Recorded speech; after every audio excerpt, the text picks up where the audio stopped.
மருத்துவமனைக்கு நேராக சென்றீர்களா, மருத்துவமனையில் உங்களுடைய நகைகளை கழட்டி வைக்கப்பட்டதா? ஏன் நான் இதை பேசுகிறேன்னு தெரியுமா? நகை எங்கன்னு கேட்குறதா. இப்போ வரைக்கும் நகை கிடைக்கல. சிபிஐ விசாரணையில் என்ன நகை வரல.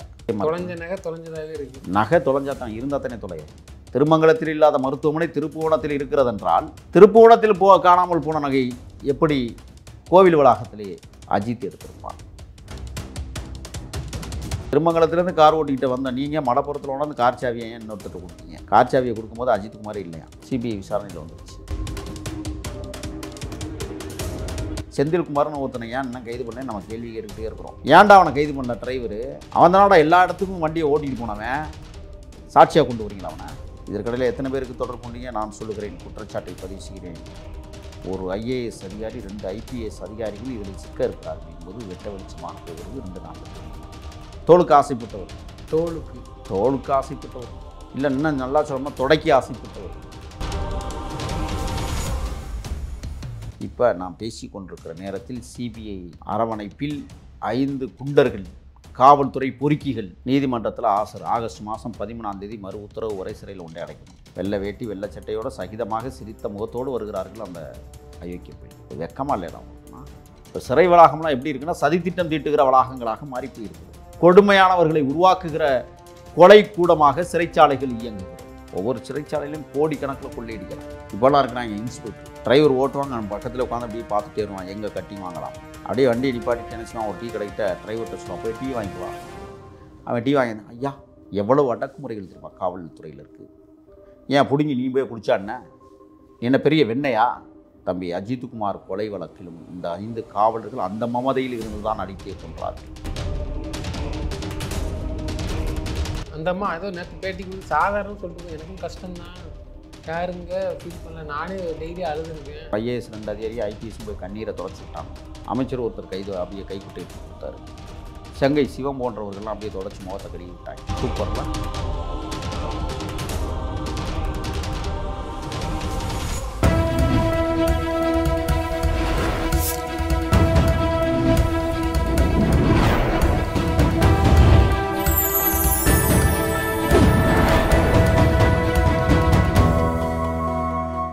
சேனல் 5 தமிழ் நேயர்களுக்கு வணக்கம். இன்றைய நேர்காணலில் நம்மோடு பேச இருப்பது அரசியல் விமர்சகர் முகிலன் அவர்கள். சார் வணக்கம். சார் வணக்கம். சார், லாக்அப் டெத் மரணத்தில் அஜித்குமார் என்ற மரணத்தை பார்த்துருக்கோம். இது சிபிஐ விசாரணையெல்லாம் நம்ம தீவிரமாக பண்ணிட்டு இருக்கிறாங்க. இது அடுத்த கட்ட நகரம் எப்படி சார் இது போய்கிட்டு இருக்கு? அஜித்குமார் விடயம் பரபரப்பாக சிபிஐ விசாரணை போய் கொண்டிருக்கிறது. இதற்கிடையில் நாம் பேசி கொண்டிருக்கிற இந்த நிமிடங்களில் நெல்லை மாவட்டத்தின் கொடூர ஆணவ சாதிய படுகொலை தம்பி கவினுக்கு சிபிசிஐடி விசாரணை. தமிழ்நாடு அரசுக்கு மெத்த பணிவோடு நான் சொல்லுவேன், கள்ளக்குறிச்சி கனியாமூர் ஸ்ரீமதி பள்ளி மாணவி ஸ்ரீமதியினுடைய சிபிசிஐடியாக இருந்துவிடக்கூடாது. வேங்கவயலில் மலந்தண்ணி குடித்தவர்களையே குற்றவாளியாக்கிய கொடூரத்தை கண்ட சிபிசிஐடியாக இருக்கக்கூடாது. அண்ணன் ஆம்ஸ்ட்ராங் படுகொலையில் விசாரிக்கிற சிபிசிஐடியாக இருந்துவிடக்கூடாது. புரியும்னு நான் உங்களுக்கு நினைக்கிறேன். கவின் வழக்கை ஊற்றி மூடுவதற்கு தமிழ்நாடு அரசு தயாராகிவிட்டது. தங்கை ஸ்ரீமதியை எப்படி பொம்மை கட்டி தூக்கி வீசி அழகு பார்த்தார்களோ அதை போல கவினை வெட்டுவதற்கு ஒரு பொம்மை அருவாளை கொண்டு வந்து வெட்டுவதற்கான முயற்சி செய்து நாடகமாடி இந்த வழக்கை ஊற்றி மூடுவார்கள். எச்சரிக்கையாக அந்த பெற்றோர்கள் இருக்க வேண்டும் என்பதை சொல்லிக்கொண்டு, நீ கேட்டீங்க அஜித்குமாரோடைய விஷயம். சிபிஐ அனைத்து விடயங்களிலும் ஊடுருவி விட்டது. அந்த அம்மா நிற்கிதா போகுதா, நிற்கலையா சாகலையான்னு ஒரு அம்மா இருக்கே, நிக்கிதா பேட்டி கொடுத்துச்சு. நிக்கிதா அவங்க கேட்ட கேள்வியே முக்கியமான கேள்வி. திருமங்கலத்தில் மருத்துவமனை இல்லையா? ஏன் நீங்கள் அஜித்குமார் ஊரான அந்த ஊருக்கு போய் நீங்கள் சிகிச்சை அளிக்க வேண்டிய அவசியம் என்ன? அடுத்து 2வது கேள்வி, வருகிற வழியில் எத்தனை பேருக்கு நீங்கள் கைபேசியில் தொடர்பு கொண்டு பேசினீர்கள்? கிளம்பும்போது எத்தனை பவுன் நகையை உங்கள் அம்மாவுடைய கழுத்திலே அணிவித்தீர்கள்? வருகிற ஒரு வழியில் கீழவளவு என்கிற ஊரிலேயே நீங்கள் காரை நிறுத்திவிட்டு சாப்பிட்டதாக தகவல் இருக்கிறது. அப்பொழுது நகை உங்கள் தாயினுடைய கழுத்திலே கிடந்ததா? அங்கிருந்து மணப்புறத்திற்கு நீங்கள் வருகிற போது மருத்துவமனைக்கு நேராக சென்றீர்களா, மருத்துவமனையில் உங்களுடைய நகைகளை கழட்டி வைக்கப்பட்டதா? ஏன் நான் இதை பேசுகிறேன்னு தெரியுமா? நகை எங்கன்னு கேட்குறதுக்காக. இப்போ வரைக்கும் நகை கிடைக்கல. சிபிஐ விசாரணையில் என்ன நகை வரல. ஆச்சரியமாக தொலைஞ்ச நகை தொலைஞ்சதாகவே இருக்குது. நகை தொலைஞ்சா தான் இருந்தால் தானே தொலைய. அந்த நகை மருத்துவமனைக்கு போகிற போது மருத்துவர்களுடைய ஆலோசனைப்படி கலட்டப்பட்டதா? கலட்டப்பட்டதற்கு பிறகு ஏன் மருத்துவமனையில் சிகிச்சை அளிக்காமல் நேராக மடப்புறம் கோயிலுக்கு சென்றீர்கள்?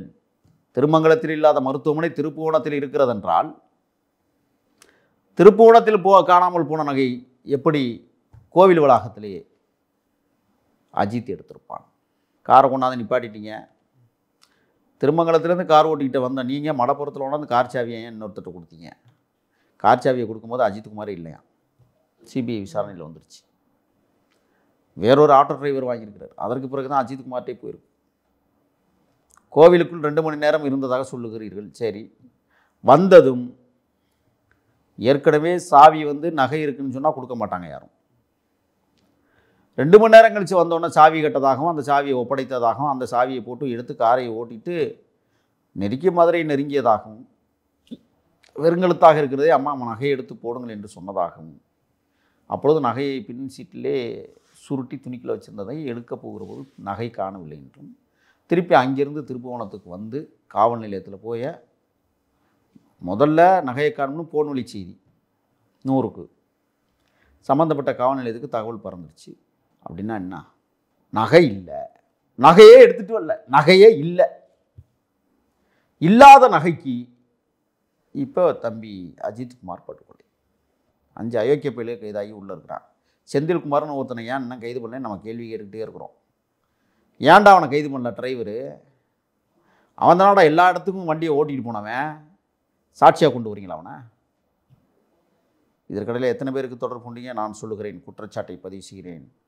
ஒரு IAS அதிகாரி 2 IPS அதிகாரிகள் இதில் சிக்க இருக்கிறார்கள் என்பது வெட்ட வெளிச்சமாக போகிறது. 2 நாளில் தெரியும் உங்களுக்கு. எழுதி வச்சுக்கோங்க. தமிழ்நாட்டை சேர்ந்தவர்களா இல்லை? தமிழ்நாட்டை சேர்ந்தவன் தான். தோளுக்கு ஆசைப்பட்டவர்கள். தோளுக்கு ஆசைப்பட்டவர்கள் இல்லை, இன்னும் நல்லா சொல்லணும்னா தொடைக்கு ஆசைப்பட்டவர்கள் இந்த வேலையை செய்திருக்கிறார்கள். எஃப்ஐஆர் போடாமலேயே ஒருத்தனை விசாரணைக்கு கொண்டு போய் அடித்து துன்புறுத்தி கொடூரமாக தாக்கி மிளகாத்தூளை கரைச்சி சிறுநீரக தண்டில் ஊற்றி கண்ணில் ஊற்றி மூக்கில் ஊற்றி வாயில் ஊற்றி இவ்வளவு வன்மம் நடந்திருக்கிறாங்கன்னா அவன் பொண்டாட்டிக்கு கொண்டே ஊற்ற வேண்டியதானா? இத்தனை நகை போட்டுட்டு ஒருத்தி பேசினா தெரியுமா? போலீஸ்காரன் பொண்டாட்டி. போலீஸ்காரனுக்கு இவ்வளோ பெரிய நகை இங்கேருந்து வந்துச்சுன்னு தெரியல. இந்த தங்கம் எங்கெல்லாம் காணாமல் போதும் அங்கெல்லாம் கோர தாண்டவம் ஆடுகிற கொடூரக்காரர்களாக காவல்துறை மாறி போகிறார்கள். எப்படி? மரியாதைக்குரிய முன்னாள் பாரத பிரதமர் மன்மோகன் சிங் தங்கத்தை பற்றி ஒரு மதிப்பீடு சொல்லுவார். என்ன சொல்லுவார் தெரியுமா? அது ஒரு மஞ்சள் கோமாளி. நகைக்கு மஞ்சள் கோமாளின்னு பேர் வச்சு அது மோசமானது அந்த கோமாளி என்று சொல்லுவார். இப்போ நாம் பேசி கொண்டிருக்கிற நேரத்தில் சிபிஐ அரவணைப்பில் 5 குண்டர்கள், காவல்துறை பொறுக்கிகள், காவல்துறையை சார்ந்த கயவர்கள், ஸ்காட்லாந்திற்கு நிகராக போராடக்கூடிய காவல் நிலையத்தில் பணி செய்யக்கூடிய பொறுக்கிகள் நீதிமன்றத்தில் ஆசர். ஆகஸ்ட் மாதம் 13ஆம் தேதி மறு உத்தரவு வரை சிறையில் ஒன்றை அடைக்கணும். வெள்ளை வேட்டி வெள்ளை சட்டையோடு சகிதமாக சிரித்த முகத்தோடு வருகிறார்கள் அந்த அயோக்கிய பயில்கள் சிறையிலேருந்து நீதிமன்றம். வெக்கமாக இல்லைடா அவங்களுக்குலாம்? நீதித்துறை நடுவர் நீதிமன்றம் மதுரை கிளையில் இன்னைக்கு ஆசராயிட்டு திருப்பி சிறையில் ஒன்றே அடைச்சிருக்காங்க. சிபிஐ விசாரணையில் முக்கியமான தகவல்கள் வந்து கொண்டே இருக்கிறது. சரி, 4 இடங்களில் கூட்டியை கொண்டே வச்சு அடிச்சிங்க. மாட்டுத் தொழுவத்தில் வைத்து அடிக்கிற போது தான் அவனுடைய சக நண்பன் சுசீந்திரன் அந்த புகைப்படத்தை வீடியோவை எடுத்து வெளியிட்டான். இன்றைக்கு இந்த சாட்சிகளுக்கு கொலை மிரட்டல், சிறைக்கு உள்ளேயே இருந்து அவர்கள் மிரட்டுகிறார்கள் என்றால் இப்போ சிறை என்னத்துக்கு? ஆனால் ஆம்ஸ்ட்ராங் மரணத்திற்கு சிறையிலேருந்தே சதித்திட்டம் தீட்டியவர்கள். இப்போ சிறை வளாகம்லாம் எப்படி இருக்குன்னா சதித்திட்டம் தீட்டுகிற வளாகங்களாக மாறி போயிருக்கிறது. அது ஒரு சீர்திருத்த பள்ளியாக இருக்க வேண்டும் என்று நாம் ஆசைப்பட்டோம். ஆனால் அங்கே கொடுமையானவர்களை உருவாக்குகிற கொலை கூடமாக சிறைச்சாலைகள் இயங்குகிறது. ஒவ்வொரு சிறைச்சாலையிலும் கோடிக்கணக்கில் கொள்ளையடிக்கிறான். அங்கே உள்ளே இருக்கிற கடையெல்லாம் போலீஸ்காரனுக்கு சொந்தமான கடையாக இருக்குது. ஒரு பீடி இன்றைக்கி 60 ரூபா சிறைச்சாலையில், தெரியுமா? பான்பராக் இருக்குல்ல, ஒரு பொட்டலம் 1000 ரூபா. எப்படி உள்ள முதல்ல போகுது? இல்லை ரூல்ஸ் உண்டா? கொடுக்கலாமா? கை அதெல்லாம் போலீஸ்காரன் பேண்டில் ஏன் பை இருக்குது சொல்லுங்கள், பைக்கில் போகுது எல்லாமே. அப்போ இந்த கேடுகட்ட ஆட்சிகள் தமிழ்நாட்டை தொடர்ந்து ஆண்டு கொண்டிருப்பதனுடைய விளைவுகளை நாம் யோசித்து பார்ப்போமேயானால் நம்மளுக்கு மூளையே வெடித்து சதறிடும்.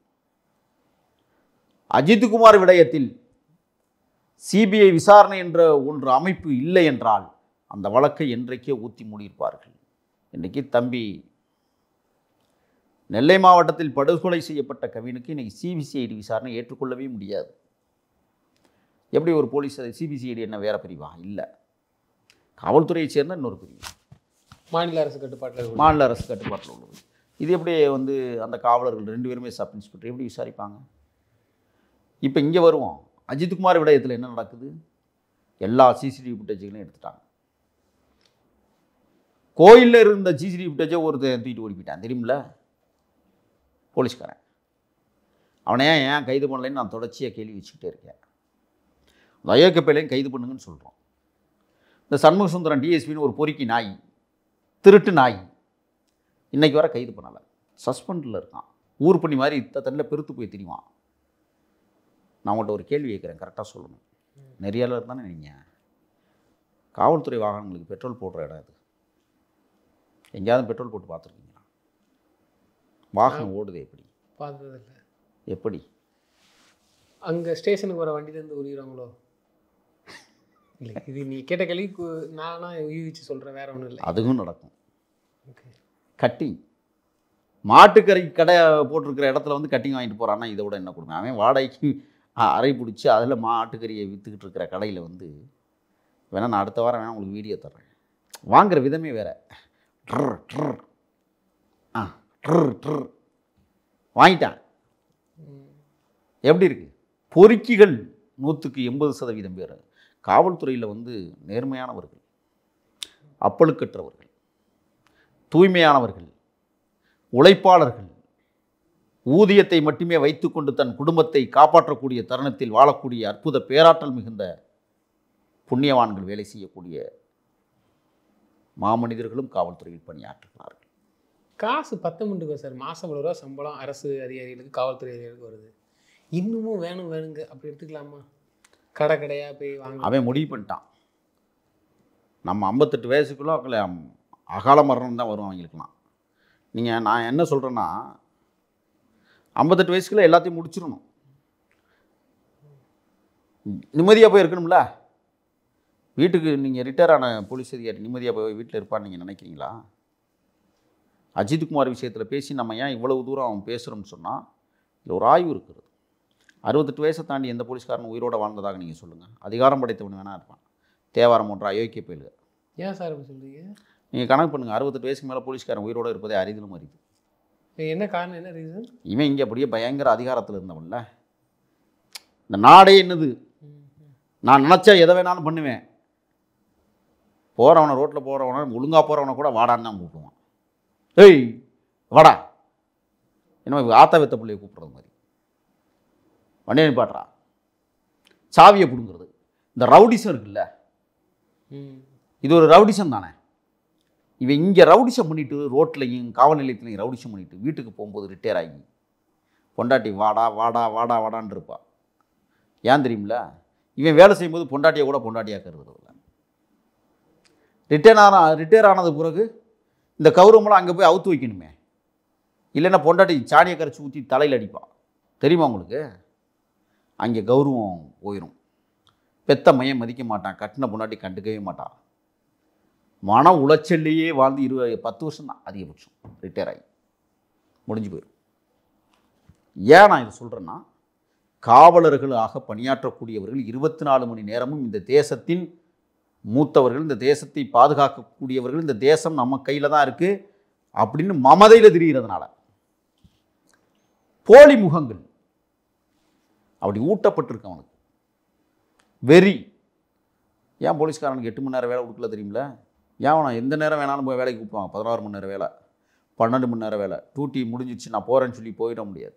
மிகப்பெரிய சனாதனம் இருக்கிற இடமே காவல்துறை தான். சாதாரண காவலாளிகள் இந்த 10, 12வது படிச்சுக்கிட்டு போய் உடல் வாக வச்சுக்கிட்டு மட்டும் காவல் நிலையத்துக்குள்ள வேலை செய்யக்கூடிய படுற பாடு இருக்கே. காட்டலி முளையில் பெரிய அதிகாரிகளுக்கு போய் வீட்டில் குழந்தைகளுக்கு குண்டி கழுவணும். தெரியுமா உங்களுக்கு?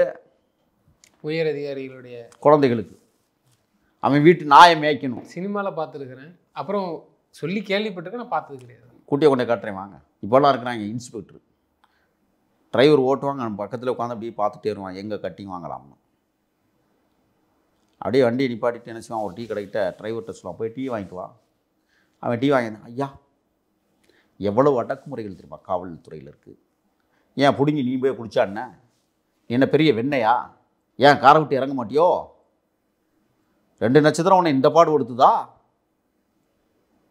இல்லை 3 நட்சத்திரம் இவ்வளவு பெரும்பாடு படுத்துதா? தம்பி அஜித்குமார் கொலை வழக்கிலும் இந்த 5 காவலர்கள் அந்த மமதையில் இருந்து தான் அடித்தே கொன்றார்கள். சீர்திருத்தம் செய்யப்பட வேண்டும் என்று தொடர்ந்து பேசுகிறோம்.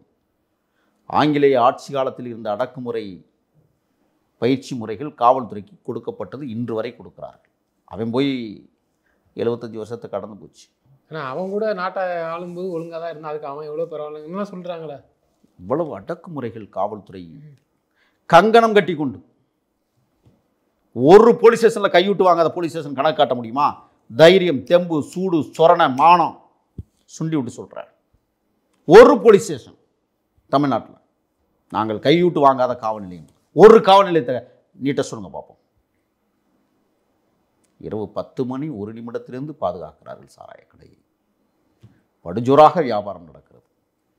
விடிய விடிய நடக்கிற வியாபாரத்திற்கு பாதுகாப்பு, அசம்பாவிதம் நடந்துடக்கூடாது, இல்லை விற்பனைக்கு பாதுகாப்பு.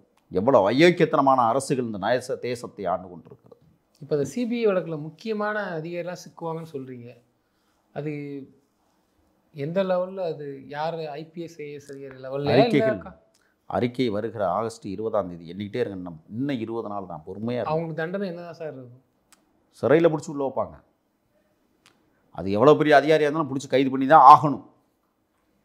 சிபிஐ ஏமாற்றவே முடியாது நீதிமன்றத்தை. ஏன்னா இது நேரடியாக நீதிமன்றம் கண்காணித்து கொண்டிருக்கிறது. இல்லை, இந்த சம்பவம் நடந்த அன்னைக்கு வந்து அரசியல் கட்சி தலைவர்கள்லாம் இருந்தாங்கன்னா பேசுகிறாங்களா, அது எந்த அளவுக்கு உண்மைன்னு கேட்குறேன். திராவிட முன்னேற்ற கழகத்தை சார்ந்த செங்கை சிவம்ங்கிற ஒரு அயோக்கிய பையன் அங்கே 50 லட்சம் பேரம் பேசினவன். அவனோட அந்த நகர்மன்ற தலைவரும் பேரம் பேசியிருக்கான், திமுகக்காரன். இன்னொரு கையாளர் இன்னொருத்தனை வச்சுருந்துருக்கிறாங்க. செங்கை சிவம் உள்ளிட்ட 3 இதுவரை கைது செய்யப்படவில்லை. ஏன்?